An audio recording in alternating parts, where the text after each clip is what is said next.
Di sini saya sebagai pembaca pertama akan menjelaskan makalah kami yang berjudul Konsep-konsep dasar akuntansi. Konsep dasar akuntansi merupakan abstraksi atau konseptualisasi karakteristik lingkungan atau wilayah di mana pelaporan keuangan diterapkan. Konsep dasar secara implisit melekat pada proses penalaran dalam merekayasa akuntansi. Konsep dasar bersifat asumsi yang validasinya tidak dapat selalu diuji tetapi bermanfaat sebagai basis penalaran. Sejarah akuntansi dimulai sejak 3600 sebelum Masehi yang memulai mengenal pembukuan yang kemudian berkembang dalam terdapat sistem tata buku yang ditemukan pencatatan pedagang di mana di abad pertengahan di Italia pada tahun 1340. Sekian yang dapat saya sampaikan.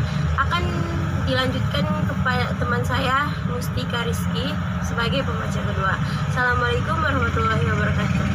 Assalamualaikum warahmatullahi wabarakatuh. Perkenalkan, nama saya Mustika Rizky Amalia. Di sini saya akan melanjutkan isi makalah kami. 2. Sumber konsep-konsep dasar. Dalam pengajuan konsep dasar akuntansi terdapat beberapa sumber yang mengajukan persepsinya, antara lain 1. IAI dan IFRS. Ada 2 konsep dasar yang disebut secara spesifikasi dalam kerangka konseptual IASC, antara lain A. Basis akrual atau accrual basis.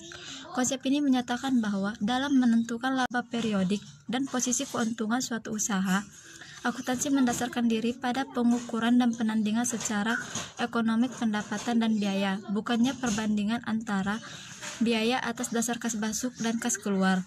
Konsep ini dapat dikatakan sebagai konsekuensi konsep kontinuitas usaha dan konsep periodik usaha. B. Kelangsungan usaha atau going concern. Dalam konsep ini menjelaskan bahwa perusahaan akan terus berjalan sampai waktu yang tidak dapat ditentukan. 2. Paton dan Littleton.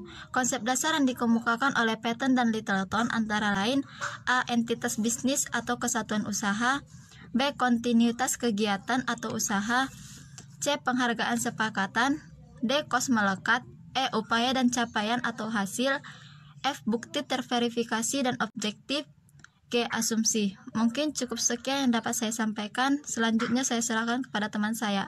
Assalamualaikum warahmatullahi wabarakatuh. Perkenalkan, nama saya Tulus Harapan Simanjuntak. Saya sebagai pembaca ketiga. Manfaat konsep dasar. Konsep dasar berfungsi melandasi penalaran pada tingkat perekayasaan akuntansi.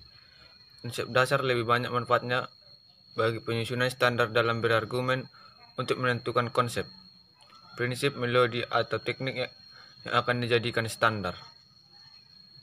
Kesatuan usaha.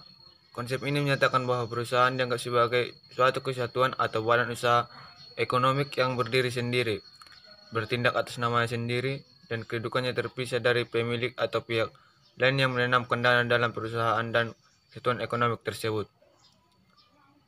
Menjadi pusat perhatian atau sudut pandang akuntansi. Konsep ini mempersonifikasikan badan usaha sehingga badan usaha dapat melakukan perbuatan hukum dan ekonomi atas nama badan tersebut dan bukan atas nama pemilik. Baiklah, sekian yang dapat saya sampaikan. Terima kasih.